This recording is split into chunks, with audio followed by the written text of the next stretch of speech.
नमस्कार, तपाईहरुलाई स्वागत छ शिक्षक सेवा आयोगको तयारी कक्षामा। आज चाहिँ हामी यो नेपाल अनलाइन स्कुलद्वारा सञ्चालित शिक्षक सेवा आयोगको तयारी कक्षामा आज चाहिँ हामी यो माध्यमिक तह हैन शिक्षक सेवा आयोगको ओल्ड क्वेसन सोल्युसन सेट गर्दैछौँ। योभन्दा अगाडि हामीले एउटा सेटको भिडियो बनाएर युट्युबमा हालिसकेका छौँ। तपाईहरुले यो दोस्रो सेटको भिडियो चाहिँ आज पढ्न जाँदै हुनुहुन्छ र यो भिडियोलाई लाइक, सब्स्क्राइब र सेयर गरेर नेपाल अनलाइन स्कुलको सहयोगी हात बनिदिनु होला भनेर म विनम्र अनुरोध गर्दछु। त्यसो भए अब सुरु गरौँ यो हाम्रो शिक्षक सेवा आयोगको चाहिँ सेट। पहिलो प्रश्न रहेको छ, हेरौँ यहाँ। बिहानको तारा मर्निङ स्टार वा बेलुकीको तारा इभिनिङ स्टारका उपनामले कुन ग्रहलाई चिनिन्छ भनेर भनेको छ। त मर्निङ स्टार अथवा इभिनिङ स्टार हैन, बिहानको तारा अथवा बेलुकाको तारा भनेर कुन ग्रहलाई चिनिन्छ भनेर हामीलाई प्रश्न छ र अप्सन यहाँ दिएको छ। कमा बुध, खमा शुक्र, गमा मङ्गल र घमा वरुण हैन। त बुध भनेको मर्करी, शुक्र भनेको चाहिँ हाम्रो भेनस, मङ्गल भनेको मार्स र वरुण भनेको चाहिँ नेप्ट्युन हो। त कुन ग्रहलाई मर्निङ स्टार र इभिनिङ स्टार भनिन्छ भन्दाखेरि हाम्रो शुक्र ग्रहलाई चाहिँ यो मर्निङ स्टार र इभिनिङ स्टार भनिन्छ। त्यही भएर ख नम्बरको उत्तर ठिक हो है। यो शुक्र ग्रहलाई चाहिँ हामीले किन मर्निङ स्टार र इभिनिङ स्टार भन्छौँ भन्दाखेरि सूर्य उदाउनुभन्दा अगाडि पूर्वमा यो शुक्र ग्रह देखिन्छ र सूर्य अस्ताइसकेपछि पश्चिममा यो शुक्र ग्रह देखिन्छ। त्यही भएर यसलाई मर्निङ स्टार र इभिनिङ स्टार भनेर भनिन्छ, भेनसलाई, शुक्र ग्रहलाई। त्यस्तै गरिकन तपाईहरुलाई शुक्र ग्रहलाई अरू के उपनाम छ भन्दाखेरि यसलाई सिस्टर प्लानेट अफ अर्थ पनि भनिन्छ, पृथ्वीको चाहिँ सिस्टर प्लानेट भनेर भनिन्छ। त्यस्तै गरिकन यो शुक्र ग्रह भनेको चाहिँ हटेस्ट र ब्राइटेस्ट हैन, सबैभन्दा चम्किलो ग्रह र सबैभन्दा तातो ग्रह पनि शुक्र ग्रह नै हो। यसलाई गडेसेस अफ लभ एन्ड ब्युटी हैन, प्रेम र सुन्दरताको देवीको रूपमा पनि यो ग्रहलाई चिनिन्छ, शुक्र ग्रहलाई। त बुध ग्रहलाई के भनिन्छ भन्दाखेरि यो बुध ग्रहको तपाईँले नाम याद गर्नु पर्यो भने यो बुध ग्रहलाई चाहिँ स्विफ्ट प्लानेट पनि भनिन्छ। त्यस्तै ग्रे प्लानेट पनि भनिन्छ बुध ग्रहलाई र गड अफ मेसेन्जर पनि भनिन्छ है, गड अफ मेसेन्जर यो बुध ग्रहको उपनाम हो। अब शुक्र ग्रहको त तपाईँले थाहा पाइसक्नुभयो, शुक्र ग्रहको के हो अरे सिस्टर प्लानेट हैन, हटेस्ट र ब्राइटेस्ट प्लानेट, सबैभन्दा धेरै तातो र चम्किलो ग्रह शुक्र ग्रह हो। त्यस्तै मङ्गल ग्रहलाई रातो ग्रह पनि भनिन्छ, रेड प्लानेट भनेर भनिन्छ, अनि रस्टी प्लानेट पनि भनिन्छ मङ्गल ग्रहलाई है, रस्टी प्लानेट। त्यस्तै वरुण नेप्ट्युनलाई चाहिँ हामीले विन्डी प्लानेट भनेर पनि भन्छौँ, धेरै हावा चल्ने भएकाले यो ग्रहमा विन्डी प्लानेट भनेर भनिन्छ यसलाई। त्यस्तै वरुण ग्रहलाई अर्को नाम पनि छ बिग ब्लू प्लानेट भनेर पनि यो चिनिन्छ वरुण ग्रहलाई है त। ल अब अर्को प्रश्नमा जाउँ। प्रश्न नम्बर 2, स्थानीय तहको वर्गीकरणमा अति दुर्गम र दुर्गम स्थानीय तह कति कति रहेका छन् भनेर भनेको छ। जुन स्थानीय तहले वर्गीकरण गरेको छ, क्लासिफिकेसन गरेको छ, त्यसमा दुर्गम स्थानीय तह र अति दुर्ग स्थानीय तह चाहिँ कतिवटा रहेका छन् भनेर भनेको छ है त। अति दुर्गम र दुर्गम स्थानीय तह कतिवटा छ भनेर हामीलाई प्रश्न सोधिएको छ। अब हामीलाई यहाँ विकल्प हेर्नुहोस्, क नम्बरमा विकल्प छ। त अति दुर्गम 162 वटा, दुर्गम चाहिँ दुर्गम स्थानीय तह चाहिँ 218 वटा। ख नम्बरमा अति दुर्गम 160 र दुर्गम स्थानीय तह 220। ग नम्बरमा अति दुर्गम स्थानीय तह 170 र दुर्गम स्थानीय तह 230। त्यस्तै घ नम्बरमा अति दुर्गम 150 र दुर्गम चाहिँ 225 भनेर यहाँ हामीलाई विकल्पहरू दिएको छ, अप्सनहरू दिएको छ। त स्थानीय तहको वर्गीकरण अनुसार अति दुर्गम र दुर्गम स्थानीय तह चाहिँ कतिवटा रहेका छन् भन्नुहोस् त भन्दा 162 वटा अति दुर्गम स्थानीय तह र 218 वटा चाहिँ दुर्गम स्थानीय तह छन् यो स्थानीय तहको वर्गीकरण अनुसार है। कतिवटा अरे 162 वटा चाहिँ अति दुर्गम स्थानीय तह भने 218 वटा चाहिँ दुर्गम स्थानीय तह छन् है। ल याद राख्नु होला। अब अर्को प्रश्नमा जाउँ। जोडा मिलाई कोडबाट सही उत्तर छान्नुहोस् भनेको छ। ल पहिला जोडा मिलाम है त। ल हेरौँ, रानी पोखरीको निर्माण कहिले भएको हो? विक्रम सम्वत 1727 मा भएको है त। त्यही भएर जोडा मिलाउँ। रानीपोखरीको निर्माण विक्रम सम्वत 1727 मा भएको हो। नेपाल र अङ्ग्रेज बीचको जुन जैतकको युद्ध कहिले सुरु भएको थियो? विक्रम सम्वत 1872 असोज 9 गते सुरु भएको थियो है। त्यस्तै गरिकन खासा सन्धि कहिले भएको थियो? खासा सन्धि चाहिँ विक्रम सम्वत 1832 मा भएको थियो खासा सन्धि। भने सुगौली सन्धि चाहिँ विक्रम सम्वत 1872 मा भएको थियो। ल अब हामी यसको अप्सनतिर हेरौँ, विकल्पतिर हेरौँ। क नम्बरमा क नम्बर, ख नम्बर, ग नम्बर, घ नम्बर 4वटा अप्सन दिएको छ। ल हेरौँ है त। रानीपोखरीको निर्माण चाहिँ विक्रम सम्वत 1727 छ हो। त यहाँ अप्सनलाई अलिकति म मिलाउँछु है। अप्सनलाई तपाईँहरूले हेर्नुभयो भने यहाँ ABCD हुन्छ है। ल ABCD। त्यसो भए हेरौँ, ए भन्ने अप्सन जुन रानीपोखरीको निर्माण छ त्यो भनेको के हो त? विक्रम सम्वत 1727 भनेको 3 हो। त ए को 3 है। ए को 3 कहाँ छ त? एउटा यहाँ छ हो, अर्को यहाँ छ। त्यस्तै बीमा जाउँ। नेपाल र अङ्ग्रेजी बीच जैतकको युद्ध सुरु भनेको छ विक्रम सम्वत 1872 असोज 9 गते। भनेको बी को चाहिँ कति हो त? 1 हो हैन। बी को 1 हो। त बी को 1 एउटा यहाँ छ, यहाँ छ भने चाहिँ क र ख अप्सन अहिलेसम्म मिलिरहेको छ। सीमा हेरौँ। खासा सन्धि कहिले भएको हो त? विक्रम सम्वत 1832 मा भएको हो। त सी को 2 हो है। त सी को कति हो? 2 हो। भनेपछि हेर्नुहोस् त अप्सन नम्बर ख चाहिँ हाम्रो सही हुन जान्छ। त्यस्तै डीमा सुगौली सन्धि 1872 मा। त डी को 4 हो। त्यसैले डी को 4 यहाँ हाम्रो चाहिँ अप्सन नम्बर ख चाहिँ सही रहेछ भन्ने कुरा हामीले यहाँबाट थाहा पायौँ। त्यसैले तपाईँहरूले यो अप्सन खलाई टिक लाउनु होला है त। ल अब अर्को प्रश्नमा जाउँ। सबैभन्दा सानो महासागर कुन हो भनेर हामीलाई प्रश्न छ।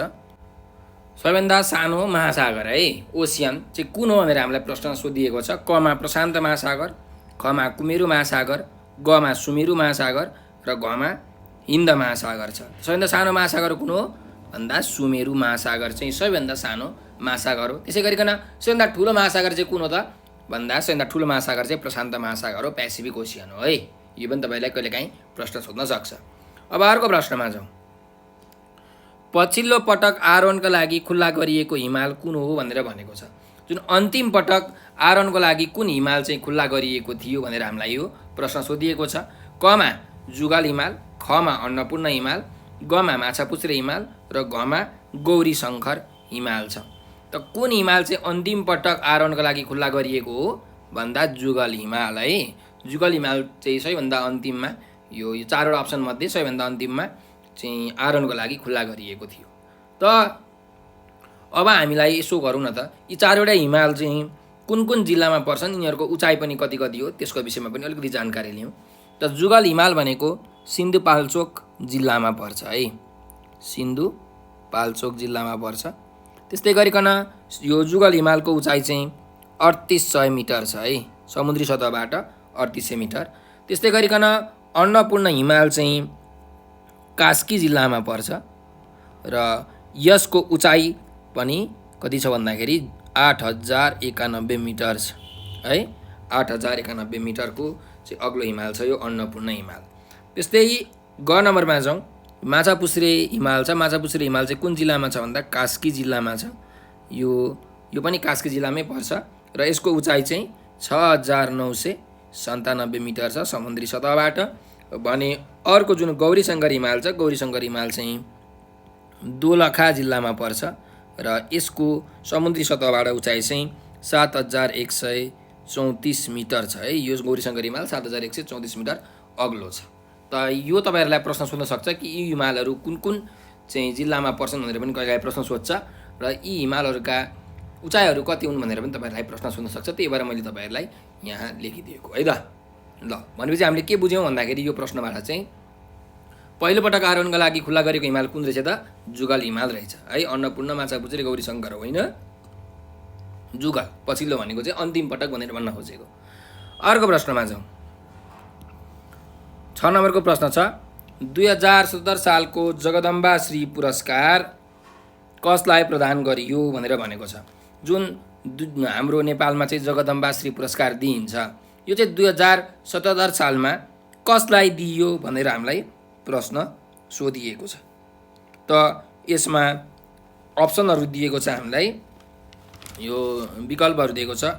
कमा छ भगिराज इङमान, खमा छ भैरव अर्याल, गमा छ भैरव बहादुर थापा र घमा छ पुष्पा बस्नेत। ल भन्नुहोस् त 2077 सालको जगदम्बाश्री पुरस्कार कसलाई प्रदान गरियो? क भगिराज इङमान, ख भैरव अर्याल, ग भैरव बहादुर थापा, घ पुष्पा बस्नेत। कसलाई प्रदान गरियो भन्दा भैरव बहादुर थापालाई 2077 सालको जगदम्बाश्री पुरस्कार चाहिँ भैरव बहादुर थापालाई प्रदान गरिएको थियो है। अर्को प्रश्नमा जाउँ। तलका कथनहरूको अध्ययन गरी उपयुक्त विकल्प चाहिँ छनौट गर्नुहोस् भनेर भनेको छ। अब हेरौँ है, यहाँ दुईवटा कथनहरू छन्। पहिलो कथन के छ भने भित्ते पात्रोको चाहिँ प्रचलन ल्याउने रणदीप सिंह हुन् भनेर भनेको छ। भित्ते पात्रोको प्रचलन ल्याउने चाहिँ रणदीप सिंह हुन् कि होइनन्? त हुन्, उनले नै के हो त भित्ते पात्रो प्रचलनमा ल्याएका थिए। यो एकदम ठिक वाक्य हो। अर्को जाउँ, 2 नम्बरमा दोस्रो कथन छ दौडाहा प्रथा सुरु गर्ने वीर शमशेर हुन् भनेको छ। जुन यो दौडाहा प्रथा छ यो सुरु गर्ने वीर शमशेर नै हुन्। त्यसैले यो दोस्रो कथन पनि के छ त ठिक छ। अब हामी विकल्पतिर हेरौँ। क नम्बरमा विकल्प छ पहिलो कथन ठिक, ख नम्बरमा विकल्प छ दोस्रो कथन ठिक, ग नम्बरको विकल्प छ दुवै ठिक, घ नम्बरको विकल्प छ दुवै बेठिक। भनेपछि हाम्रो कुन विकल्प सही हुन्छ त? यहाँ ग नम्बरको विकल्प दुवै ठिक। दुवै कथनहरू के छ त यहाँ ठिक छ, किनकि भित्ते पात्रोको प्रचलन ल्याउने रणदीप सिंह नै हुन् र दौडाहा प्रथा सुरु गर्ने पनि वीर शमशेर नै हुन् है। ल यस्तो कथनहरू तपाईँहरूलाई सोध्छ। अब अर्को प्रश्नमा जाउँ। 8 नम्बरको प्रश्न छ रसिया सरकारको सहयोग भएको आयोजना जलविद्युत आयोजना चाहिँ कुन हो भनेर भनेको छ। रसिया सरकारको सहयोगमा भएको आयोजना चाहिँ कुन हो त भन्दा हेटौडा डिजेल प्लान्ट कमा छ, खमा कुलेखानी जलविद्युत आयोजना, गमा त्रिशुली जलविद्युत आयोजना र घमा पनौती जलविद्युत आयोजना। भन्नुहोस् त ल रसिया सरकारको सहयोग प्राप्त भएर चाहिँ बनेको आयोजना कुन हो? कमा हेटौडा डिजेल प्लान्ट, खमा कुलेखानी जलविद्युत आयोजना, गमा त्रिशुली जलविद्युत आयोजना र घमा चाहिँ के छ त पनौती जलविद्युत आयोजना। कुन आयोजना चाहिँ यो रसिया सरकारको सहयोगबाट भएको थियो भन्दा पनौती जलविद्युत आयोजना, जुन चाहिँ काभ्रे जिल्लामा पर्छ। कुन जिल्लामा पर्छ अरे?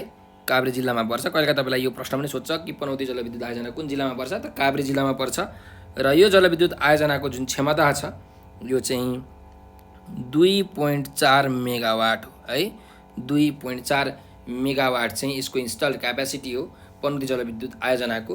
यसको क्षमता चाहिँ 2.4 मेगावाट छ। यो पनौती जलविद्युत आयोजनालाई चाहिँ खोपासी जलविद्युत आयोजना पनि भनिन्छ है। अर्को नाम के हो भन्दा खोपासी जलविद्युत आयोजना पनि भनेर भनिन्छ। यो पनि तपाईँहरूले याद राख्नु होला। त्यस्तै गरिकन यो जुन त्रिशुली जलविद्युत आयोजना छ, त्रिशुली जलविद्युत आयोजना चाहिँ कुन जिल्लामा पर्छ भन्दाखेरि नुवाकोट जिल्लामा पर्छ। कुन जिल्लामा पर्छ? नुवाकोट जिल्लामा पर्छ र यसको क्षमता चाहिँ 24 मेगावाटको छ। 24 मेगावाट चाहिँ विद्युत यसले निकाल्छ है त्रिशुली जलविद्युत आयोजनाले। त्यस्तै अर्को हेरौँ कुलेखानी जलविद्युत आयोजना। कुलेखानी जलविद्युत आयोजना चाहिँ मकवानपुर जिल्लामा छ। कुन जिल्लामा छ अरे? मकवानपुर जिल्लामा छ र यसको चाहिँ क्षमता कुलेखानी जलविद्युत आयोजनाको कति छ भन्दाखेरि 106 मेगावाट छ है। अब कुलेखानी जलविद्युत आयोजनामा चाहिँ जम्मा 3टा जलविद्युत आयोजनाहरू छन्। यसलाई क्यास्केड प्रोजेक्ट पनि भनिन्छ। कुलेखानी पहिलो, कुलेखानी दोस्रो र कुलेखानी तेस्रो। कुलेखानी पहिलोको चाहिँ क्षमता 60 मेगावाटको छ, कुलेखानी दोस्रोको 32 मेगावाट छ र कुलेखानी तेस्रोको 14 मेगावाट छ। जम्मा जुमी चाहिँ यो 106 मेगावाटको जलविद्युत आयोजना छ कुलेखानी। र यो नेपालको चाहिँ के भन्दाखेरि एक मात्र यो चाहिँ स्टोरेज रिजर्भर हो, पानी जम्मा गरेर चाहिँ विद्युत निकालिने चाहिँ आयोजना हो यो कुलेखानी है। नेपालको एक मात्र स्टोरेज टाइप अफ चाहिँ हाइड्रो पावर प्रोजेक्ट हो, जलविद्युत आयोजना हो जसमा पानी चाहिँ स्टोर गरिन्छ अनि विद्युत निकालिन्छ। यो चाहिँ नेपालको के हो अरे पहिलो storage type of hydro electricity project हो। त यसको जम्मा जुमी 106 मेगावाट रहेछ। त कसरी अरे कुलेखानी 1 को 60 मेगावाट, कुलेखानी दोस्रोको 32 मेगावाट र कुलेखानी तेस्रोको 14 मेगावाट। यसरी 106 मेगावाटको चाहिँ यो कुलेखानी हाइड्रो पावर प्रोजेक्ट छ, कुलेखानी जलविद्युत आयोजना छ, यो मकवानपुर जिल्लामा पर्दछ। त्यस्तै हेटौडा डिजेल प्लान्ट भनेको छ। हेटौडा डिजेल प्लान्ट पनि यो डिजेलबाट चल्ने हो हैन, त यो पनि मकवानपुर जिल्लामै छ। हेटौडा डिजेल प्लान्ट मकवानपुर डिस्ट्रिक्टमा छ यो। र यो हेटौडा डिजेल प्लान्टको चाहिँ जुन क्षमता छ त्यो भनेको 14.5 लगभग 14.5 मेगावाटको चाहिँ विद्युत यसले निकाल्छ डिजेलबाट। यो हेटौडा डिजेल प्लान्टको कुरा हो। हेटौडा डिजेल प्लान्टले चाहिँ 14.5 मेगावाट विद्युत चाहिँ निकाल्छ है, यो मकवानपुर जिल्लामा छ। त यी जुन यहाँ आयोजनाहरू छन् जलविद्युत आयोजना अथवा डिजेल प्लान्टहरू, यो कुन कुन जिल्लामा पर्छन् र यिनीहरूको क्षमता कति हो भनेर पनि कहिलेकाहीँ प्रश्न सोध्छ, त्यही भएर मैले तपाईँहरूलाई यहाँ लेखिदिएको है त। भनेपछि यो प्रश्नको मुख्य प्रश्न चाहिँ के थियो भन्दाखेरि रसिया सरकारको सहयोगबाट बनेको आयोजना कुन हो त भन्दा पनौती जलविद्युत आयोजना है, जुन काभ्रे जिल्लामा छ र जसको क्षमता भनेको 2.4 2.4 मेगावाट छ है। अब अर्को प्रश्नमा जाउँ। त अर्को प्रश्न के छ भने बृहत 9 नम्बरको प्रश्न छ, बृहत पुरस्चर्यार्णव हैन, बृहत पुरस्चर्यार्णव नामक तन्त्रशास्त्र कसले लेखेका हुन् भनेको छ। जुन यो तन्त्रशास्त्र छ बृहत पुरस्चर्यार्णव, यो कसले लेखेका हुन्? कमा पृथ्वीनारायण शाह, खमा प्रताप सिंह शाह, गमा राजा रणबहादुर शाह, गमा जय पृथ्वीबहादुर सिंह।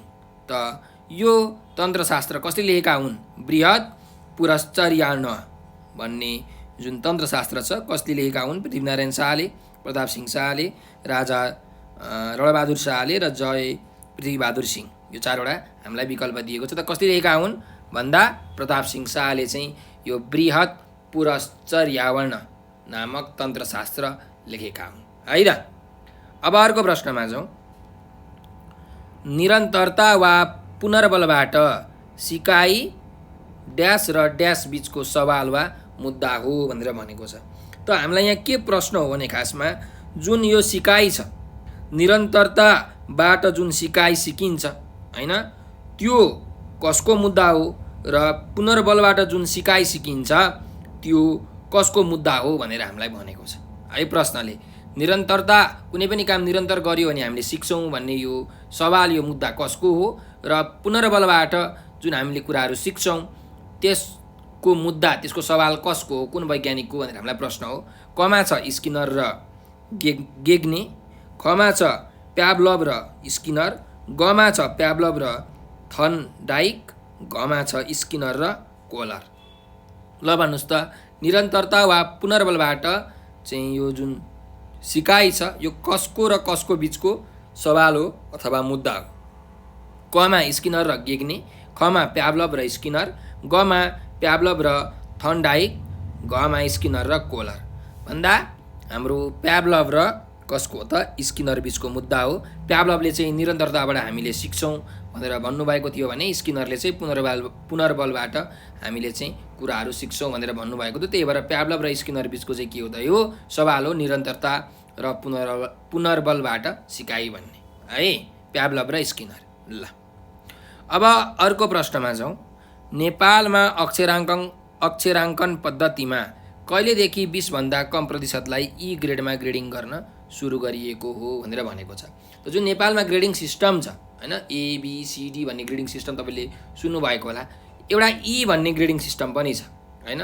त यो ई भन्ने ग्रेडिङ चाहिँ कति मार्क्स भन्दा कम, कति प्रतिशत भन्दा कम भन्दाखेरि 20% भन्दा यदि कम कुनै विद्यार्थीले ल्याउँछ भने त्यसलाई हामी ई ग्रेडिङ दिन्छौँ। त तपाईँहरूले पनि कुनै विषयमा 20% भन्दा कम अङ्क ल्याउनु भयो भने त्यसलाई ई ग्रेडिङ भनेर भनिन्छ। त यो जुन ई ग्रेडिङ छ यो नेपालको अक्षराङ्कन पद्धतिमा कहिलेदेखि चाहिँ लागू भएको हो भनेर हामीलाई प्रश्न सोधिएको छ है। र कमा छ यहाँ हेरौँ 2072 12 महिना 6 गते, खमा छ 2073 12 महिना 27 गते, गमा छ 2072 10 महिना 23 गते, गमा छ 2071 10 महिना 23 गते है। ल भन्नुहोस् त कुन सालदेखि अथवा कुन मितिदेखि चाहिँ नेपालमा यो 20% भन्दा कम ल्याउनेलाई ई ग्रेडिङ दिन थालियो। 2072 चैत्र 6 गतेदेखि हो कि 2073 चैत्र 27 गते हो कि 2072 माघ 23 गतेदेखि हो कि 2071 माघ 23 गतेदेखि हो भन्दाखेरि हाम्रो 2072 चैत्र 6 गतेदेखि चाहिँ हैन 12 महिना 6 गतेदेखि चाहिँ यो नेपालमा 20% भन्दा कम ल्याउनेलाई ई ग्रेडिङ प्रदान गर्न सुरु गरिएको थियो 2072 साल चैत्र 26 गतेदेखि है। सरी चैत्र 6 गतेदेखि। यो कुरा तपाईले याद राख्नु होला। अब हामी अर्को प्रश्नमा जाउँ। 12 नम्बरको प्रश्न छ। यो चाहिँ आइक्यू को प्रश्न हो। हेरौँ है यहाँ। यहाँ हेर्नुस् पहिला 48 दिएको छ, त्यसपछि 24, त्यसपछि 96, त्यसपछि फेरि 48, त्यसपछि 192 छ अनि वाट लेखिएको छ। यहाँ चाहिँ कति हुन्छ भनेर हामीलाई प्रश्न सोधिएको हो।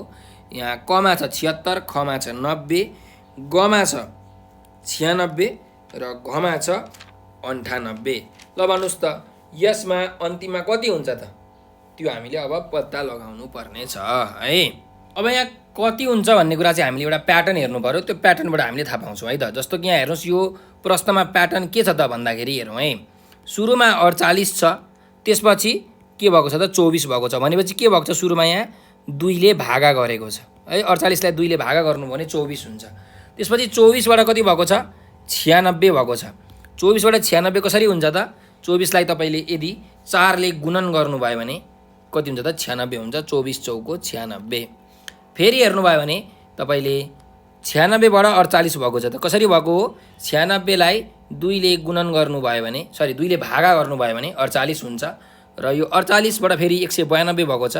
48 लाई तपाईले 4 ले गुणन गर्नुभयो भने कति हुन्छ त 192 हुन्छ। अब यहाँ कति हुन्छ भन्दाखेरि हेर्नुस् के छ हाम्रो प्याटर्न। सुरुमा 2 ले भागा, त्यसपछि 4 ले गुणन, फेरि 2 ले भागा, फेरि 4 ले गुणन। अब के हुन्छ त 2 ले भागा गर्नु पर्यो। त 192 लाई 2 ले भागा गर्दाखेरि हैन कति हुन्छ त 192 भागा 2 गर्नुभयो भने तपाईको 96 हुन्छ। कति हुन्छ अरे 96 हुन्छ। 96 हुन्छ। त्यसैले हाम्रो कुन विकल्प सही हो त? ग नम्बरको विकल्प 96 यो चाहिँ हाम्रो सही उत्तर हो है। ल अब अर्को प्रश्नमा जाउँ। अर्को प्रश्न के छ भने यहाँ तपाईले हेर्न सक्नुहुन्छ DAM लाई के भनिन्छ भनेर हामीलाई प्रश्न सोधिएको छ। यो कम्प्युटरको तपाईलाई प्रश्न सोधिएको हो। DAM लाई के भनिन्छ भनेर हामीलाई प्रश्न छ। यसको फुल फर्म हामीलाई सोधेको हो। त क नम्बरमा छ डाइरेक्ट मोड्युल एक्सेस, खमा छ डाइरेक्ट मेमोरी एक्सेस, गमा छ डिस्टिङ्क्ट मेमोरी एक्सेस, घमा छ माथिका सबै। त यो माथिका सबै त हुँदैन। घ नम्बरको विकल्प त सही छैन। क ख ग मध्ये एउटा हो है। त direct module access, direct memory access, distinct memory access र घमा माथिका सबै छ। यहाँ कुन हुन्छ त? ड्यामको फुल फर्म के हो त? DAM ड्यामको full form direct memory access. के अरे डाइरेक्ट मेमोरी एक्सेस भनेको चाहिँ यो DAM हैन, यो DMA हो है। यहाँ प्रश्न अलिकति तपाईहरुलाई DMA चाहिँ हो। DMA डाइरेक्ट मेमोरी एक्सेस है। ल अब अर्को प्रश्नमा जाउँ। अर्को प्रश्न छ शिक्षक अवकाश हुँदा 1 वर्षभन्दा कम अवधि बिमा रकम कट्टी गरेको भए बिमा सुविधा बापत कति रकम पाउँछ भनेर हामीलाई यहाँ प्रश्न सोधिएको छ है। जुन शिक्षक अवकाश हुँदाखेरि शिक्षकले छोडेर जाँदाखेरि चाहिँ 1 वर्षभन्दा कम अवधिमा बिमा रकम यदि काटिएको छ भने हैन त्यो बिमा सुविधा बापत कति रकम चाहिँ शिक्षकले पाउँछ भनेर हामीलाई प्रश्न सोधिएको छ है। शिक्षक अवकाश हुँदा 1 वर्षभन्दा कम अवधि बिमा रकम कट्टी गरेको भए बिमा सुविधा बापत कति रकम पाउँछ भनेर प्रश्न सोधिएको छ। कमा छ 25,000, खमा छ 15,000, गमा छ 10,000 र घमा छ 5,000। कमा 25,000, खमा 15,000, गमा 10,000 र घमा कति छ त 5,000। भनेपछि कति हुन्छ त यसमा 10,000 है। शिक्षकले कति हजार पाउँछ त 10,000 पाउँछ। जुन शिक्षक अवकाश हुँदाखेरि यदि 1 वर्षभन्दा कम अवधि बिमा रकम कट्टी गरेको छ भने त्यो बिमा सुविधा बापत चाहिँ शिक्षकले 10,000 रुपियाँ प्राप्त गर्छ है। ल अब अर्को प्रश्नमा जाउँ। शिक्षकको कार्य सम्पादनको आधारमा सुपरिवेक्षक र पुनरावलोकन समितिले गरेको मूल्याङ्कन बापत अधिकतम कति अङ्क प्रदान गरिने व्यवस्था छ भनेर भनेको छ। जुन शिक्षकले कामको सम्पादन गर्छन्, आफ्नो कार्यको सम्पादन गर्छन्, त्यसको आधारमा चाहिँ सुपरिवेक्षक र पुनरावलोकन समितिले गरेको मूल्याङ्कन बापत चाहिँ अधिकतम म्याक्सिमम कति मार्क्स चाहिँ प्रदान गरिन्छ है। एउटा समिति छ, सुपरिवेक्षक र पुनरावलोकन समिति छ, त्यसले चाहिँ के गर्छ भन्दाखेरि शिक्षकको ले गरेको कार्यको मूल्याङ्कन गर्छ। त शिक्षकको जुन कार्य छ त्यो कार्य सम्पादनको आधारमा यो सुपरिवेक्षक र पुनरावलोकन समितिले जुन मूल्याङ्कन गर्छ त्यो मूल्याङ्कन गरे बापत अधिकतम म्याक्सिमम कति अङ्कसम्म प्रदान गरिने व्यवस्था छ भनेर हामीलाई प्रश्न छ है। त कमा छ 4 अङ्क, खमा छ 6 अङ्क, गमा 10 अङ्क र घमा 2 अङ्क। कति अङ्क प्रदान गर्छ त यो सुपरिवेक्षक र पुनरावलोकन समितिले भन्दा 10 अङ्क चाहिँ प्रदान गर्छ हैन। अधिकतम म्याक्सिमम बढी से बढी 10 अङ्क, 10 अङ्कभन्दा बेसी अङ्क चाहिँ दिँदैन। त सुपरिवेक्षक र पुनरावलोकन समितिले चाहिँ जुन शिक्षकको कार्यको सम्पादन गर्छ त्यसको मूल्याङ्कन बापत चाहिँ अधिकतम 10 अङ्क चाहिँ प्रदान गर्छ शिक्षकलाई है। ल अब अर्को प्रश्नमा जाउँ। दिएका चित्रहरूको क्रमका आधारमा राखिएको हुन्छ हैन। दिएका चित्रहरू क्रमका आधारमा राखिएको हुन्छ, त्यसैलाई आधार मानेर दिएका विकल्पमध्ये एउटा सही विकल्प छनौट गर्नुहोस् भनेको छ। त हामीलाई यहाँ के भनेको छ भन्दाखेरि जुन चित्रहरू छन् यो चित्रहरू चाहिँ एउटा क्रममा मिलाएर राखेको हुन्छ। त यो क्रमको आधारमा हेर्ने हो भने कुन चाहिँ विकल्प सही छ भनेर हामीलाई प्रश्न छ है। यहाँ हामीलाई सुरुमा हेर्नुहोस् प्रब्लम फिगर दिएको छ, यो चाहिँ हाम्रो प्रश्न फिगर हो र एन्सर फिगर छ, यो चाहिँ उत्तर फिगर हो। यो 5वटा मध्ये उत्तर फिगरको 5वटा मध्ये एउटा चाहिँ सही उत्तर हुन्छ। त हेरौँ यो आइक्यूको क्वेसन हो, यहाँ कुन क्रममा चाहिँ फिगरहरू राखिएको छ त्यसलाई बुझौँ है त। ल हेरौँ है त, यो प्रश्न अलिकति यहाँ गल्ती भएछ, यसलाई म सच्याउँछु। त यस्तो छ यो फिगर चाहिँ। ल अब हेरौँ है के प्याटर्न छ त हेरौँ है। सुरुमा यहाँ हेर्नुहोस्, यो डन्डा, यो गोलो गोलो डन्डा यहाँ बिचमा के छ त दाहिनेतिर छ, यहाँ पनि दाहिनेतिर छ, यहाँ देब्रेतिर, यहाँ देब्रेतिर, यहाँ दाहिनेतिर छ भनेपछि यहाँ के हुन्छ, यहाँ पनि दाहिनेतिर हुन्छ। यस्तो चित्र बन्ने रहेछ हो। ल अब यहाँ तपाईँले दाहिनेतिर डन्डा भएको अप्सन के छ हेर्नुहोस् त उत्तर फिगरमा, यो र यो छ भनेपछि अप्सन नम्बर 1, 2 र 5 मध्ये एउटा सही हो। 3 र 4 चाहिँ हाम्रो उत्तर हुँदैन भन्ने कुरा हामीले सुरुबाटै थाहा पाइसक्यौँ है। 1, 3 र 5 मध्ये एउटा हुन्छ। अब कुन हुन्छ त 1 हुन्छ कि 1, 2 र 5 मध्ये एउटा हुन्छ। अब अर्को हेरौँ। ल यहाँ हेर्ने भने यो देब्रेतिर माथि छ, यो पनि देब्रेतिर माथि छ, यो दाहिनेतिर माथि छ, यो दाहिनेतिर माथि छ हो, गोलो गोलो दाहिनेतिर माथि छ। यहाँ फेरि देब्रेतिर माथि छ भनेपछि यहाँ के हुन्छ, यहाँ पनि देब्रेतिर माथि हुन्छ। यस्तो प्रकारको हो, यस्तो प्रकारको हुन्छ देब्रेतिर माथि। त देब्रेतिर माथि कुन कुन फिगरमा छ, एउटा यसमा छ। 1, 2 र 5 मध्ये कुनमा छ त 2 मा छ, 1 मा छ छैन, 5 मा छ छैन भनेपछि हाम्रो अप्सन नम्बर 2 सही हो भन्ने कुरा हामीले थाहा पाइसक्यौँ। तर पनि अरू चेक गरौँ है, अरू चेक गरौँ। ल हेरौँ त्यस्तै गरिकन अब अर्कोमा पनि हेर्न सक्छौँ। यसको यो तलतिर छ, दाहिनेतिरको तल गोलो गोलो छ, यहाँ दाहिनेतिरको तल तल गोरो छ है। त्यस्तै गरिकन यहाँ हेर्ने हो भने दाहिनेतिर तल छ, यसपछि माथि छ। यो 1, 1 भयो, यो 2, 2 भयो। अब यहाँ देब्रेतिर माथि छ भनेपछि यहाँ पनि देब्रेतिर माथि हुन्छ। यो 3, यहाँ पनि 3 भनेपछि यो यस्तो हुन्छ। प्याटर्न हेर्नु है, प्याटर्न हेर्नुपर्छ। यो दाहिने तल दाहिने तल, दाहिने तल देब्रे माथि, देब्रे माथि, देब्रे माथि हुन्छ। प्याटर्न हेर्नु पर्यो। 1, 1 जस्तै यहाँ 3, 3 हुन्छ है यसरी। ल अब अर्को पनि हेरौँ, माथिको चाहिँ प्याटर्न हेर्न सक्छौँ हामी। ल यहाँ हेरौँ, यो देब्रे माथि अनि दाहिने माथि हो, फेरि दाहिने माथि देब्रेमाथि, फेरि देब्रेमाथि। अब यहाँ के हुन्छ त दाहिने माथि हुन्छ भनेको यस्तो हुन्छ, यस्तो हुन्छ हो। अर्को जाउँ, यहाँ चाहिँ देब्रे तल छ हो, देब्रे तल छ। यो चित्र पक्नु छ है, यहाँ गल्ती मैले सच्याएको थिएँ, फेरि मेटिएछ ल। यस्तो हुन्छ, यो पनि देब्रे तल छ, यो पनि सरी दाहिने तल छ, यो पनि दाहिने तल छ।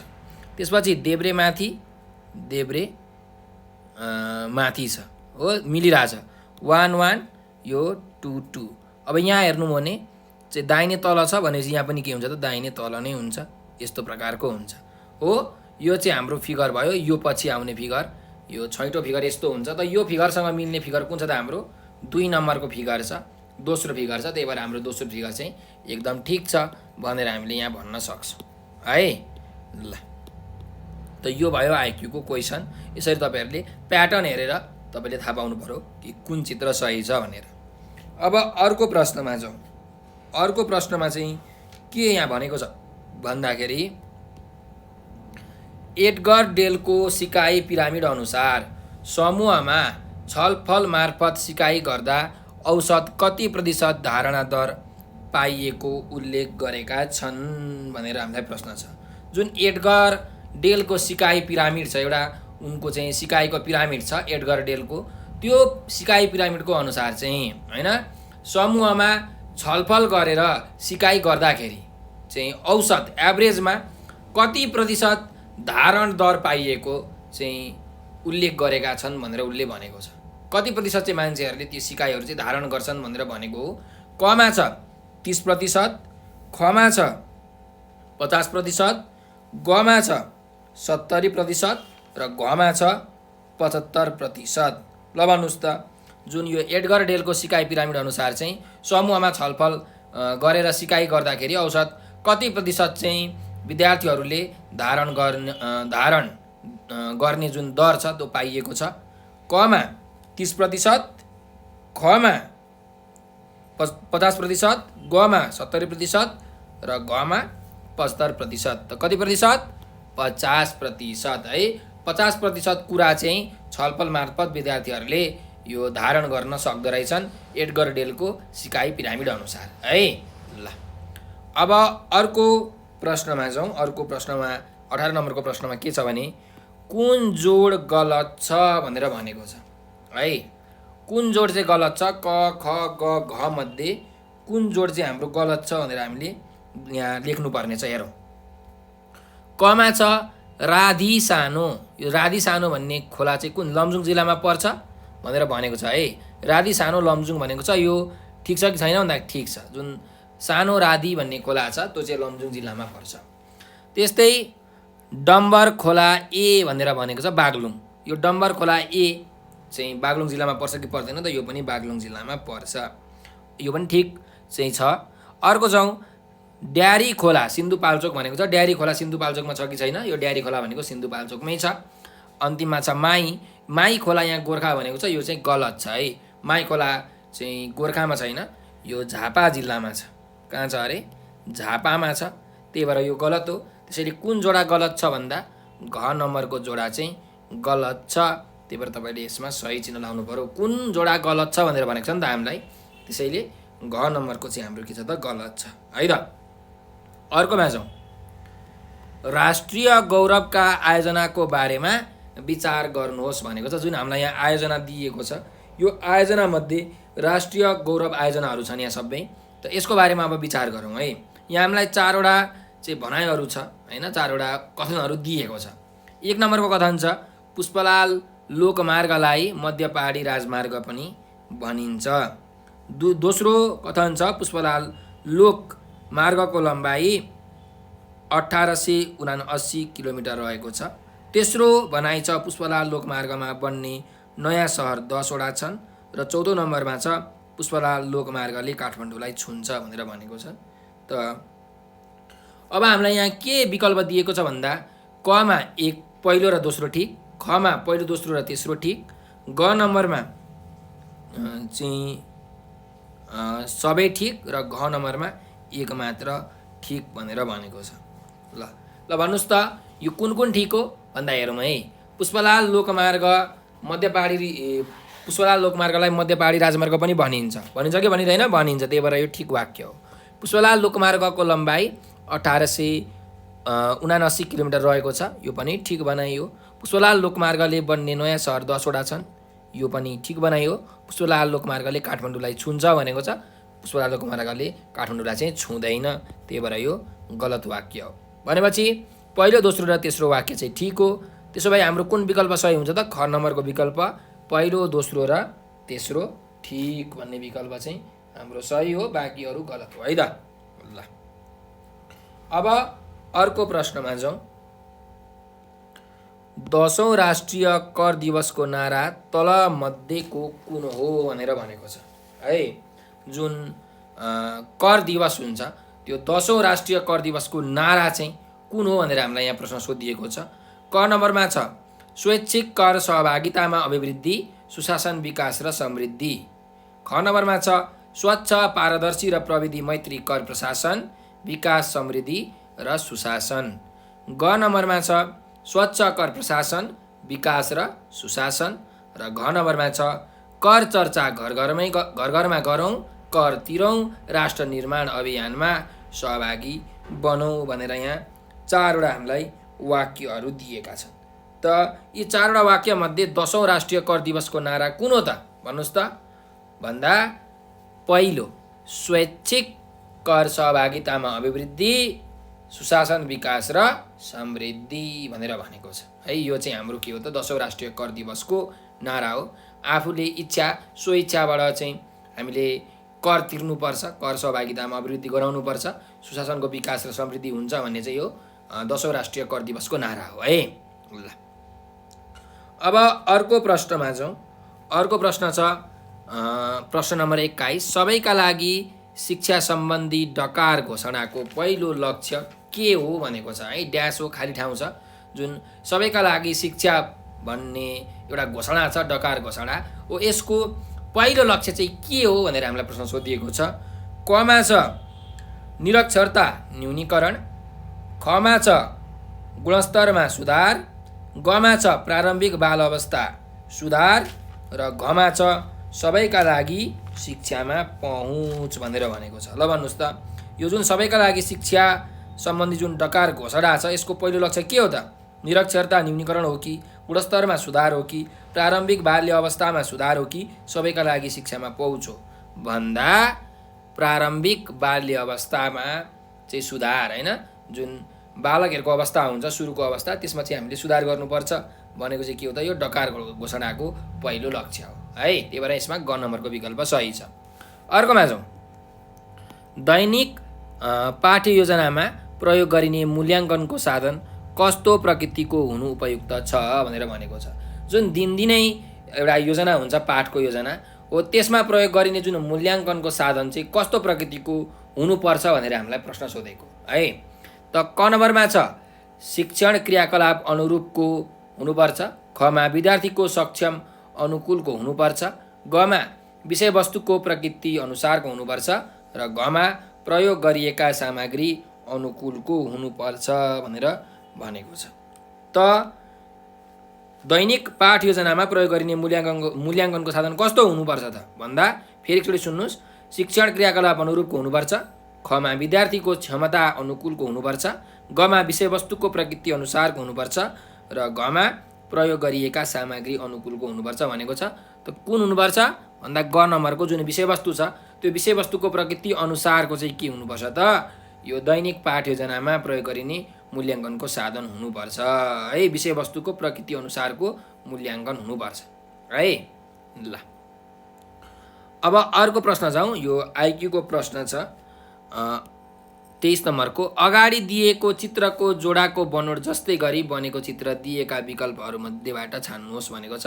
यहाँ हामीलाई यो चित्र दिएको छ, यो चित्र जसरी बनेको छ त्यही जोडा अनुसार चाहिँ अब हामीले छान्नुपर्ने छ। यहाँ 5वटा अरू चित्रहरू छन् है। ल अब हेरौँ त कुन चाहिँ हाम्रो सही छ त्यो हामीले हेर्नुपर्ने हुन्छ है त। अब हाम्रो यो पहिलो मुख्य चित्रमा हेर्ने हो भने हेर्नुहोस् त, यहाँ एउटा यस्तो रेखा छ होइन, यस्तो कोरेर यस्तो गरेको छ र यसलाई यतातिर घुमाएको छ भनेपछि यसलाई यहाँ 45 डिग्री घडीको दिशामा घुमाएको छ है, क्लकवाइज भनेर भन्छ। 45 डिग्री चाहिँ क्लकवाइज घुमाएर यो यस्तो बनेको छ। ल अब हामीले पनि यस्तै चित्र खोज्नु पर्यो कि 45 डिग्री घुम्दाखेरि ठ्याक्कै कस्तो चित्र बन्छ त्यस्तो खोज्नु पर्यो। अब यो पहिलो चित्रमा तपाईँले हेर्नुभयो भने हेर्नुहोस् त, यो पहिलो चित्र छ, यहाँ तपाईँले 45 डिग्री घुमाउनु भयो भने यो चित्रमा कस्तो बन्छ त, यो चित्र त यस्तो बन्छ, यस्तो छ, यस्तो बन्छ है। त्यही भएर यो पहिलो त गलत भयो, पहिलो चित्र हाम्रो गलत भयो।